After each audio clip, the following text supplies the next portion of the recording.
नमस्कार बच्चों।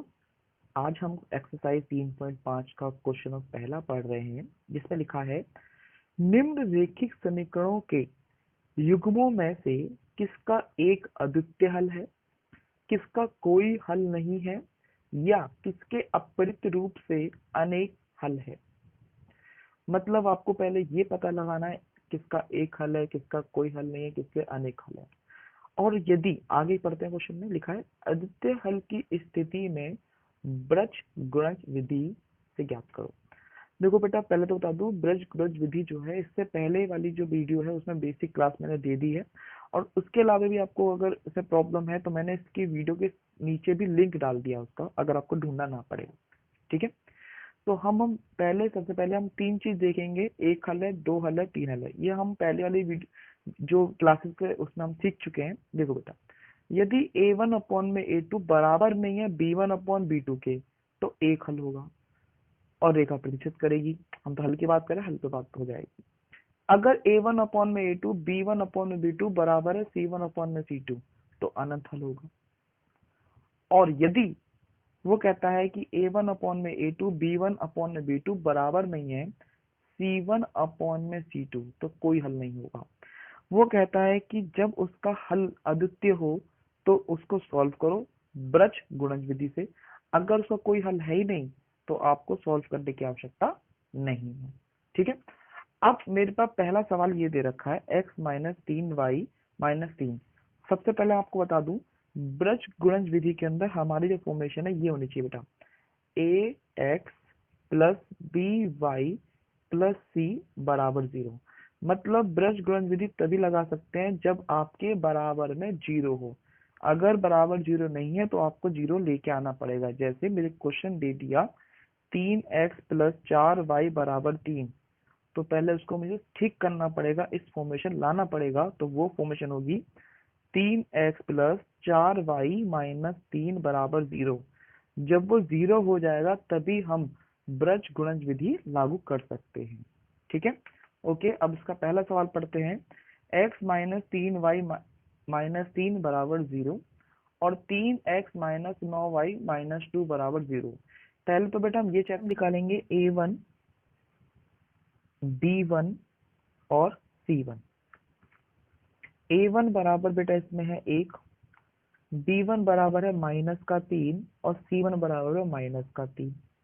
क्योंकि a होता है x का कोफिशिएंट, b होता है y का कोफिशिएंट, c होता है नॉन कोफिशिएंट। ऐसे ही a2 बराबर है 3, b2 बराबर है -9 और c2 बराबर है -2। अब हमें चेक करना है कि इसका हल है या नहीं है। मतलब एक हल है, दो हल है, या कोई हल नहीं है। तो पहले निकालेंगे a1 अपॉन में a2, मतलब 1/3। फिर निकालेंगे b1 अपॉन में b2, मतलब -3/-9। ठीक है। माइनस से माइनस कट गया, वैल्यू आ गई 1/3। फिर c1 अपॉन में c2 जो कि है -3/-2, माइनस से माइनस कट गया, वैल्यू होगी 3/2। ठीक है। अब इस कंडीशन में देखा ये दोनों तो बराबर है, ये बराबर नहीं है। ठीक है। तो हम यहाँ पे लिखेंगे a1 अपॉन में a2 बराबर है b1 अपॉन में b2, बराबर नहीं है c1 अपॉन में c2। अगर ये कंडीशन होती है, ठीक है, तो क्या होता है, कोई हल नहीं होता। तो हम इसका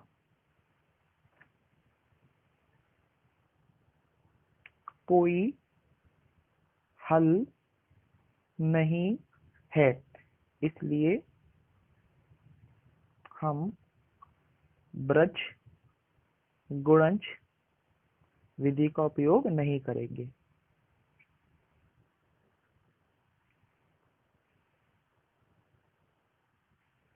ठीक है बेटा, ये आपका पहला पार्ट का पहला क्वेश्चन, पहले क्वेश्चन का पहला पार्ट। बेटा इसका दूसरा पार्ट कर रहे हैं हम। सबसे पहले देखिए, दूसरा पार्ट एक सही व्यवस्थीकरण तरीके से नहीं है। ठीक है। हमें इस वाले क्वेश्चन में कौन सी फॉर्म चाहिए, A x plus B y plus C बराबर 0 वाली चाहिए। तो उसे व्यवस्थीकरण करते हैं पहले। तो व्यवस्थित में हो जाएगा ये 2x y-5 बराबर 0, समीकरण नंबर 1। और दूसरी बनेगी 3x प्लस 2y बराबर -8 बराबर 0। ये समीकरण नंबर 2 बन गया बेटा आपका। अब हम सबसे पहले ये चेक करेंगे कि इसमें हल एक हल है, दो हल है या मतलब कोई हल नहीं है। तो a1 अपॉन में a2 बराबर होगा 2/3 और b1 अपॉन में b2 बराबर होगा 1/2, मतलब इसमें y का कोफिशिएंट 1 है, और c1 अपॉन में c2 नॉन कोफिशिएंट -5/8। यह माइनस से माइनस कट गया, बाकी तो नहीं कटेगा, तो आ गया 5/8। मेरे पास ये दोनों वैल्यू आपको दिख रही होगी। इन दो वैल्यू को हम देखते हैं तो पता चलता है कि a1 अपॉन में a2 बराबर नहीं है b1 अपॉन में b2 के। इस युग्म का एक अद्वितीय हल होगा, क्योंकि ये दोनों आपस में बराबर नहीं है। अगर ये इसका द्वितीय हल होगा तो हम इसमें ब्रज-गुणज विधि का यूज करेंगे। तो इस निकाय को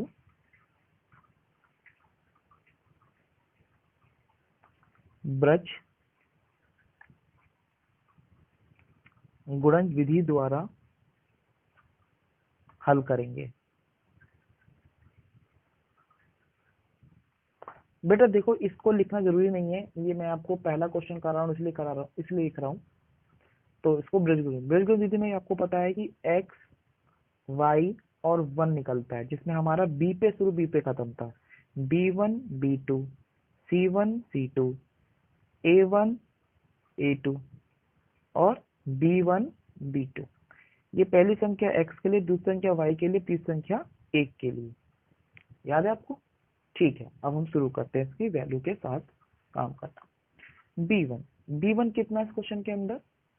1, ये वाला b1 था। तो 1 और 2 c1 है -5 और -8, a है आपका 2 और 3, और b1 अगेन 1 और 2। बेटा इसकी बेसिक क्लास अगर आप देख लोगे तो आपको समझ में आ जाएगा ये हम क्या कर रहे हैं। इसकी क्रॉस इससे, इसकी क्रॉस इससे, इसकी क्रॉस इससे, इसकी क्रॉस से। ठीक है, तो पहली संख्या किसके लिए बेटा? x के लिए। तो हम लिखेंगे x बटे में 8 1 कम 8 माइनस 2 पंजे 10। ये ध्यान है ना, 8 1 कम 8 और 2 पंजे 10 बराबर। अब y के लिए काम करेंगे, इन दोनों की गुणा। 5 तिया 15 और 8 दूनी 16, वही माइनस का। बेटा पहले जो भी वैल्यू लिखो ब्रैकेट में लिखना, उससे आपका सवाल गलत नहीं होगा। बराबर 1 बटे में 2 दूनी 4 और 3 1 कम 3, वो भी किसका? माइनस का। अब सॉल्व कर देते हैं। x बटे में माइनस का 8 माइनस माइनस प्लस का 10 बराबर y बटे में माइनस का 15 माइनस माइनस प्लस 16 बराबर 1 बटे में 4 माइनस 3। ठीक है, अब ये हो गया x बटे में 2 बराबर, ये हो गया y बटे में 1 बराबर 1 बटे में 1।